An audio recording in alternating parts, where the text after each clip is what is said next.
한국조폐공사의 기념메달 판매 사업에서 150억 원이 넘는 손실이 발생한 사실을 전 부사장이 은폐했다는 보도 앞서 전해드렸는데요. 전 부사장과 이사는 판매 대금 사후 결제 방식이 위험하다는 경고를 받고도 사업 규모를 무리하게 키운 것으로 확인됐는데 조폐공사는 징계 없이 두 사람을 사직 처리했습니다. 신준명 기자의 보도입니다. YTN이 입수한 한국조폐공사 불리온 메달 사업 계약 내용입니다. 지난 2016년 11월부터 올해 2월까지 계약 304건을 체결했는데 이 가운데 사후 결제 방식이 91%로 대부분을 차지합니다. 사후 결제는 조폐공사가 메달을 먼저 공급하면 대금은 이후에 받는 방식입니다. 조폐공사 감사실은 지난 2019년 3월 이런 사후 결제 방식이 대금을 회수하지 못할 위험이 있다고 경고하고 보증보험 등 위험 방지 방안을 마련할 것을 요구했습니다. 하지만 사업처는 보증보험 가입은 수익 대비 과도한 비용 발생으로 적용이 어렵다며 사실상 경고를 무시했습니다.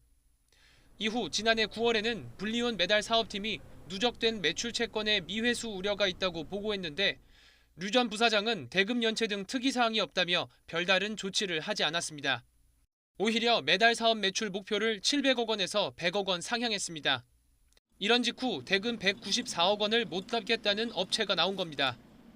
문제가 생기자 류 전 부사장은 직원들 입단속에 나섰고 강모 전 사업이사는 사장과 감사실에 보고 없이 이사 전결만으로 10년 장기 상환 채무 변제 계약을 체결했습니다.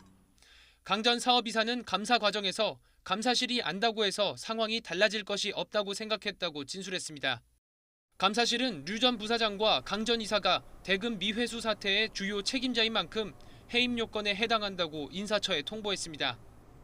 하지만 이들이 감사 결과에 반발하자 아무런 징계도 이뤄지지 않았고 두 사람은 이후 퇴직했습니다. 지시를 받고 사건 은폐에 가담했던 사업처장과 불리온 메달 팀장 등 직원 4명만 정직과 감봉 등 징계를 받았습니다.